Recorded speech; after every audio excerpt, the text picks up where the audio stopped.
Hello everyone, welcome to Shahpur Headlines and AR News. मेरे साथ एक अजीम शख्सियत इस वक्त मौजूद है, बेबाक आवाज़ Islamic scholar, media channel panelist जनाब शेख इलियास शराफुद्दीन साहब का मैं शाहपुर हेडलाइंस और AR न्यूज़ पर वेलकम करता हूं और हमारे शाहपुर में भी वेलकम करता हूं। अस्सलामु अलैकुम रहमतुल्लाहि बरकातुहू।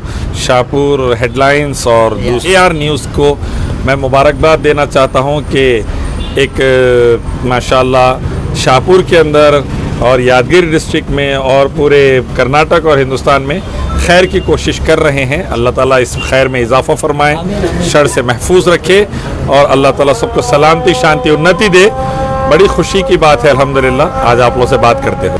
जिस तरह से कोविड में जिस तरह से जाने जा रही थी ऑक्सीजन को लेकर के जो बेडस का शॉट थे, तो उस टाइम पे हम कई ज़रिए वीडियोस के देखे हैं, तो पॉपुलर फ्रंट ऑफ इंडिया जो ग्राउंड पे काम करी है, तो आप उनको क्या मैसेज देंगे? मैं ये कहना चाहूँगा 50 से ज़्यादा डिबेट्स मैंने पॉपुलर फ्रंट ऑफ इंडिया को समझकर दुनिया को समझाते हुए डिबेट्स में मैंने उनके तरफ से हिस्सा लिया है। ये समझाने की कोशिश की है कि ये बच्चे मेहनती है, ईमानदार है, इनका सही इस्तेमाल करेंगे तो देश को बिल्ड करने में, देश का साथ देने में काम आएंगे। जो लाशों को कोई हाथ नहीं लगा रहा था, ये बच्चे लेके जाके दफनाए और शमशान घाट लेके गए। जो मरीज़ को कोई हाथ नहीं लगा रहा था, ये बच्चे लेके जाके दवाखाने में शरीक कराए। जो दवा देने कोई नहीं निकल रहा था, ये बच्चे दवाएं देने, खाना देने गली गली फिरे। तो मैं कहना चाहता हूं कि ऐसे यूथ का सही इस्तेमाल होना चाहिए। आजकल कोसे यूथ को इस्तेमाल कर रही मोदी गवर्नमेंट, जो चिल्ला रहे हैं मुल्ले काटे जाएंगे तो राम राम चिल्लाएंगे। ये बातें, ये जो आग लगाने वाले यूथ को इस्तेमाल कर रहे, वैसे यूथ नहीं चाहिए। भारत और भारतवासियों का साथ देने वाले यूथ चाहिए। तो PFI एक अच्छा रोल अदा कर रही है कोरोना के अंदर, लॉकडाउन के अंदर। तो मोदी गवर्नमेंट ने, मैं समझता हूँ, इनका साथ देकर इनको एनकरेज करना चाहिए और ये फोर्स तैयार करके भारतवासियों की खिदमत पे लगाना चाहिए। लीडर जो सिटी रवि का जो बयान आया है, तो मीडिया में जो बात करते हुए कहा है तालिबान का भी वही काम है, MIM का भी वही काम है और SDK के भी वही काम है बोल के बताया गया। तो इसके ताल्लुक से आप क्या कहेंगे? पूरे RSS वाले ऐसा ही बोलते हैं क्योंकि उन लोग सावरकर के बच्चे हैं जो अंग्रेज़ों के ग़ुलाम थे। इंडिया में आग लगाने वाली बात अगर करना है तो RSS से सीखना, देश को बर्बाद करने की बात करना है तो RSS सीखना, +10 GDP को -24 GDP करना है तो RSS से सीखना, देश के रेलवे को, एयरलाइंस को, सबको बेच देना सीखना है तो RSS सीखना, चाइना से जूते खाना सीखना है तो RSS से सीखना। तो ये वो क्वालिटीज़ है RSS के, आपस में आग लगाओ, देश को टके लगाओ। और इसके लिए ऐसे जहरीले बातें बोलते हैं।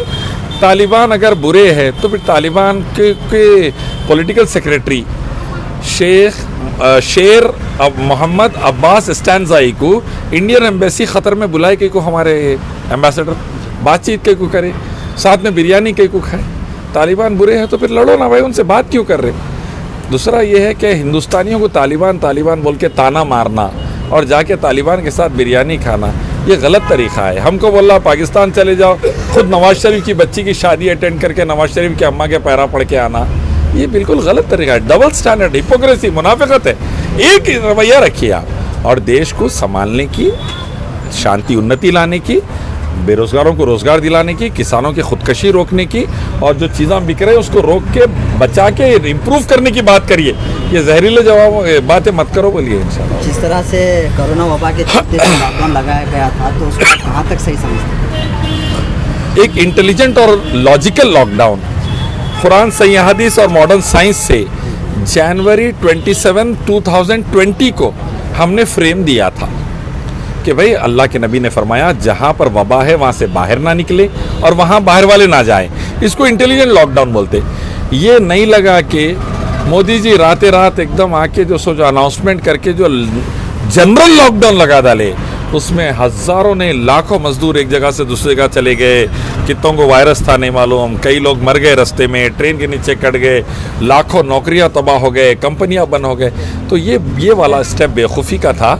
लॉजिकल और इंटेलिजेंट लॉकडाउन लगाना था। जनवरी में हम समझाए, मोदी जी को समझ में नहीं आया। फरवरी में डोनाल्ड ट्रंप के साथ उन्होंने केम छो ट्रंप कर रहे थे जब, तो इस वास्ते आज भारत की हालत पतली हो रही है। से सरकार बदल रही है, तो आप क्या मैसेज?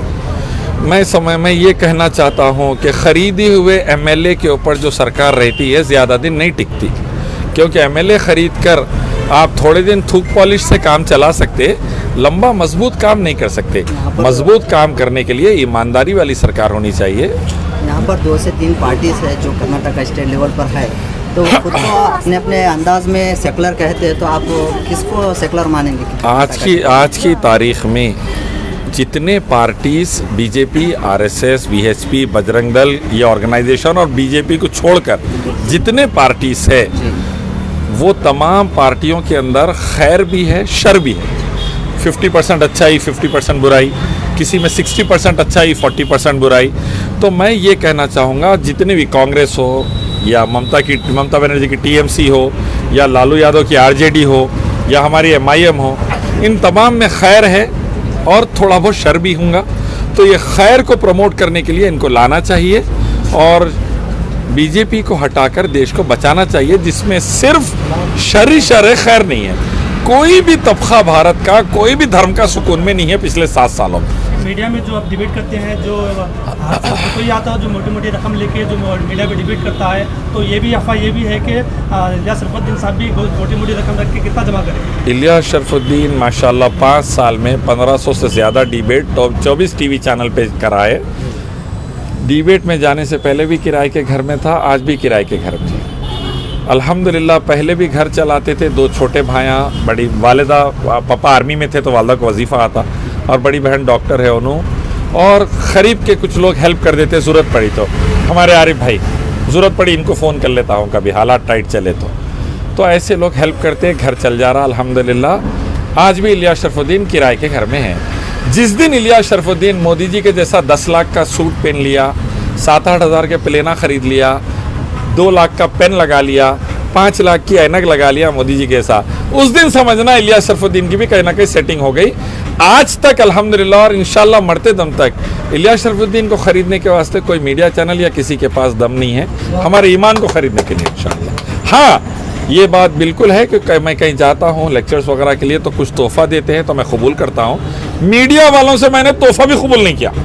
दुनिया का पीछा पड़े, एक डिबेट का 5 लाख तक का ऑफ़र आया, सर बच्चे छोटे छोटे हैं, लाइफ बन जाती है आपकी। मैं बोला मेरे को अल्हम्दुलिल्लाह ऐसी लाइफ नहीं बनाना है।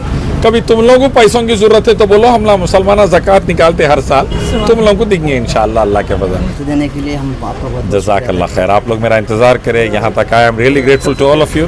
Again I pray that may Allah grant the best of both the worlds to Shahpur, Karnataka, Yadgiri district and wipe out this corona virus and stabilise the lifes of everyone.